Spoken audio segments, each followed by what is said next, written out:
Good morning to all of you. Today we are going to discuss about the instruction formats. When you are taking the instruction, it contains three fields. One is called as the opcode field, address field, and mode field.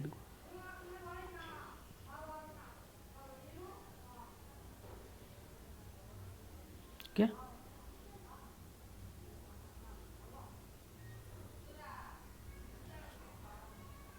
What is the opcode field is nothing but it specifies the what is the operation is going on, whether you are performing the addition, subtraction, multiplication, ANDing, any shift operations like that. Okay. Address field, it indicates the address of the processor register. If you take the totally 7 registers or 8 registers, so we are representing by 3 bits, so that is called as the R0 is represented by 000 and R7 is represented by the 111. Okay, it is called as the address of the one particular register. And there is another field that is called as a mode field here. It specifies what type of address mode you are using, whether you are using the immediate addressing mode, direct addressing mode, or indirect addressing mode. Okay. And in the processor, mainly we are taking the three types of instruction organizations: accumulator organization, register organization, and stack organization. So let us come to the first see about the accumulator organization. In the accumulator organization, we are not specifying the accumulator within the instruction. For example, add x. It means that you are adding the content of x location to accumulator and the result is stored in the accumulator. And in the instruction, we are not using the any accumulator, but the processor takes the accumulator as the destination here, one of the source register and also destination register. And general register organization, and it contains the 2 registers and also 3 registers here. Suppose if you take the 3 register format, it is a 3 register format. It contains the R1, R2, R3, which means that you are adding the R2, R3 contents and you are storing the result value within the R1 register. Okay. And if you take the only 2 register format, so here add R1, R2, which means that you are adding the R1, R2 content values. After that, you are storing the resultant value within the R1 register, and the R1 is acting as the destination register. So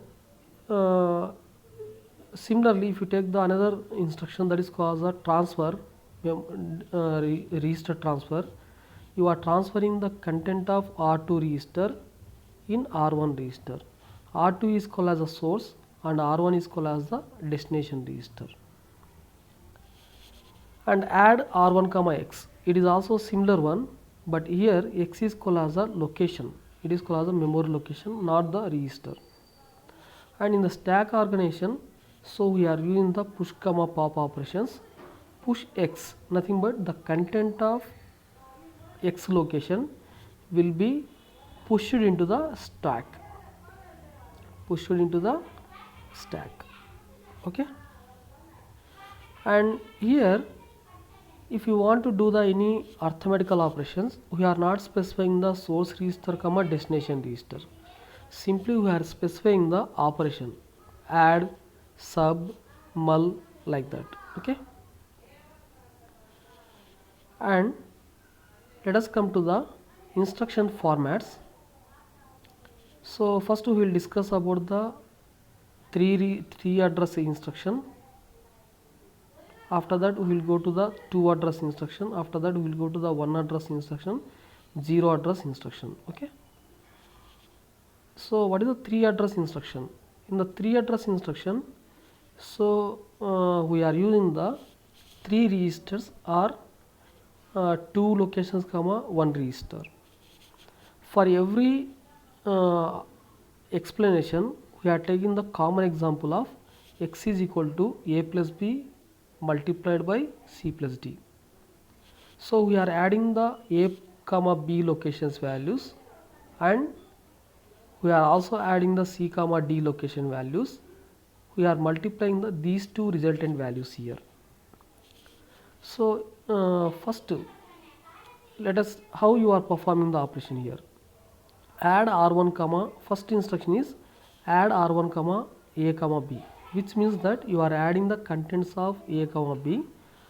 After that, the result is stored in the r1.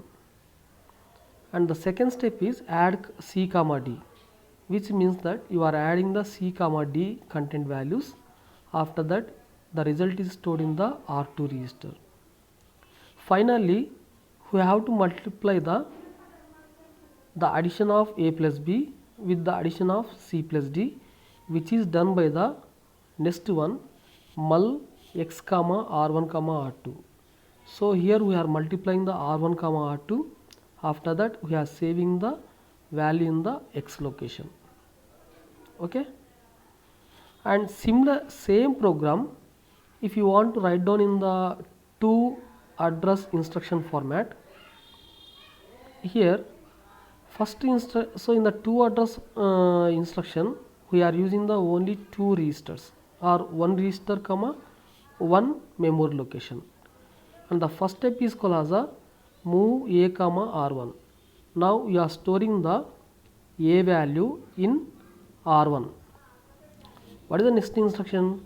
Add r1 comma b, which means that you are adding the b value to the r1.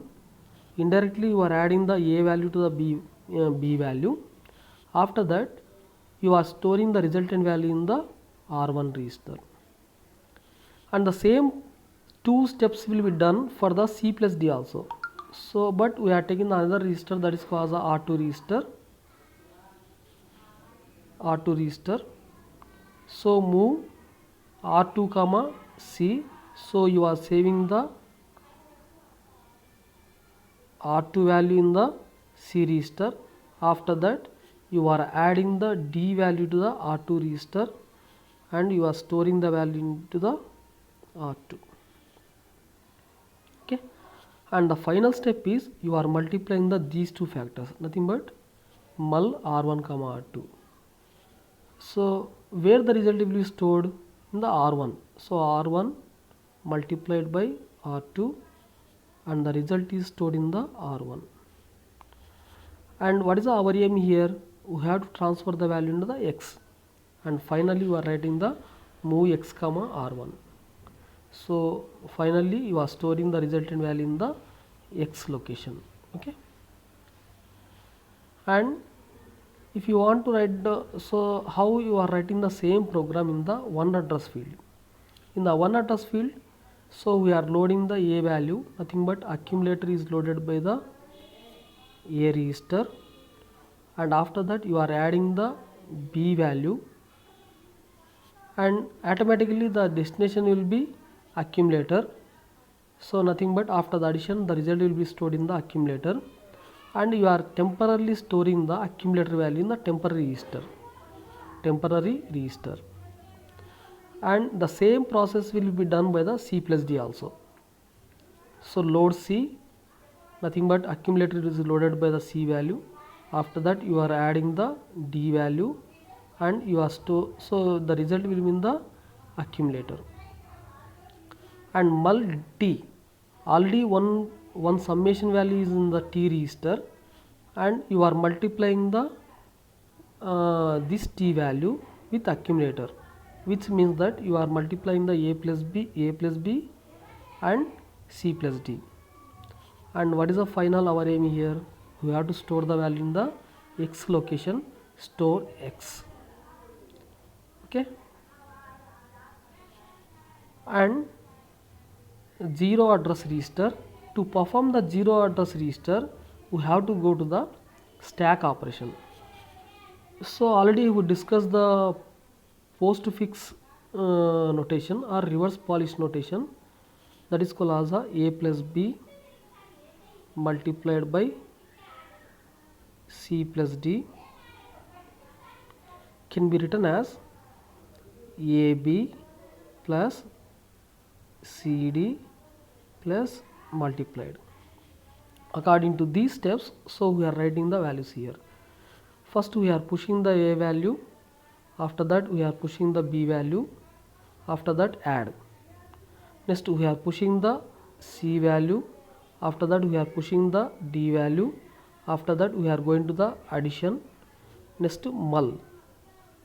And so what is our final aim? We have to store the result value in the X value, so we are in the pop X. So I will show how the operation is going on. Suppose A is 2 and B is 3, C is 4, D is 5. First we are pushing the 2 value, after that we are pushing the 3 value, after that you are adding nothing but 5. After that again you are pushing the C value, after that you are pushing the D value, and you are adding nothing but 4 plus 5 is equal to 9. Finally you are multiplying nothing but 4 9s are 45, and it will be stored in the X register. So which is called as a zero address instruction, and there is the, so it is the last, so these are called as the instruction formats. So in the instruction format mainly we are taking the 4 formats here: 3 address instructions, 2 address instructions, 1 address instruction, and 0 address instruction. Okay, thank you.